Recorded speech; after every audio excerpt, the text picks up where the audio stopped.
соат бо вақти Прага расода ҳаст ва ман Шалои Хоҷа ҳар рӯз дар ҳамин вақт дар хизмати шумо қарор мегирам. Бинандагони азиз, бо сархати хабарҳои рӯз ки чанд дақиқа идома мекунад ва боварӣ дорам ки дар ин суҳбат моро чун ҳамеша ҳамроҳӣ хоҳед кард то бифаҳмед ки баъд аз 3 соат дигар дар барномаи хабарӣ кадом мавзӯъҳоро мо матраҳ хоҳем кард. хуб, қабл аз он ки барномаи хабарӣ шурӯъ шавад ва оғози ин барнома ҳар рӯз соати 1 бо вақти Прага аст, ман барои шумо тавре гуфтам, сархатро муаррифӣ мекунам. мехост соҳиби хона шавад, аммо ин орзуяшро ба хок бурд. баъди тақрибан 2 ҳафта ҷасади муҳоҷирзани тоҷик билохира ба ватан расид.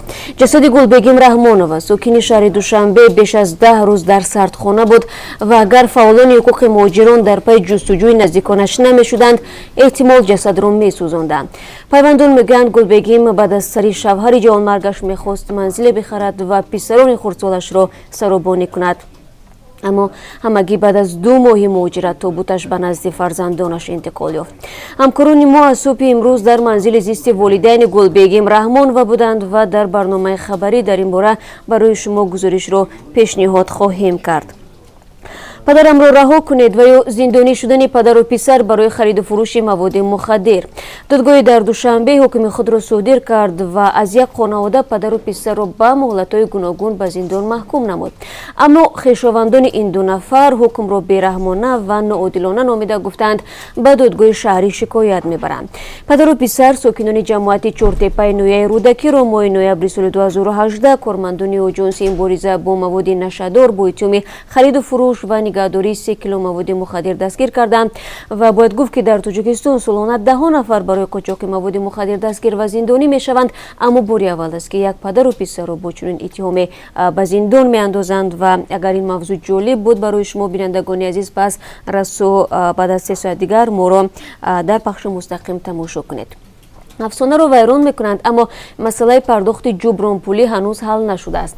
бинои тарабхонаи маъруфе ки дар маркази пойтахт муштариёни зиёд дошт, тахрибаш шурӯъ шудааст, вале ба моликони ин тарабхона ки мегӯянд барои бунёди он пули зиёде харҷ кардаву то ҳанӯз ҳатто қарз доранд, дақиқан дар бораи пардохти ҷубронпулӣ чизе нагуфтанд.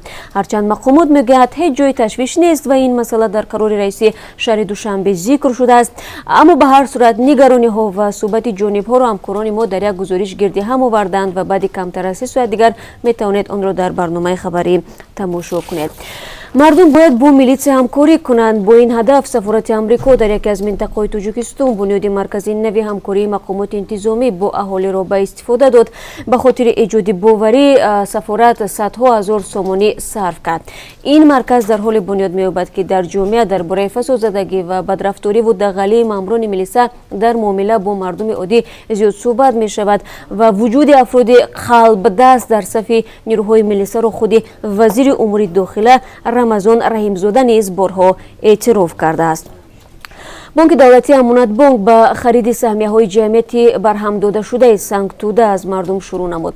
Сайфулло Салимов, сухангӯи Амонатбонк, имрӯз гуфт бонк сар аз 13 май хариди саҳмияҳои Сангтударо оғоз кардааст ва арзиши ҳар саҳмия $10 амрикоӣ муайян шудааст ва бонк бо назардошти қурби расмӣ ин маблағҳоро ба сомонӣ ҳисобӣ карда ба дорандагони саҳмияҳо пардохт хоҳад кард. ва таври шумо ҳам пай бурдед, бинандагони азиз, ин яке аз мавзӯъҳои дигари барномаи имрӯз хоҳад буд ва бояд гуфт ки ҳамин лаҳзаҳо дар маҷлиси намояндагон палатаи поёнии парлумони Тоҷикистон иҷлосият ҷараён дорад. ба гуфтаи ҳамкорони мо ки дар ин ҷаласа ҳастанд, яке аз санадҳои тасвибшуда протоколи конвенсияи меҳнати маҷбурӣ дар парлумон аст ки он ба авази беҳбуди муҳоҷирони кории тоҷик дар Русия ва дар кишварҳои дигар нигаронида шудааст. ва хуб, мунтазир мешавем то ҳамкорони мо баргарданд ва умедворем ки то барномаи хабарӣ мо метавонем дар ин бора низ барои шумо як гузориши пешниҳод кунем. бо умеди хабарҳои аз ин бештар ва бо умеди ҳамкорӣ аз ин бештар бо шумо бинандагони азиз, ман шуморо дар пахши мустақими барнома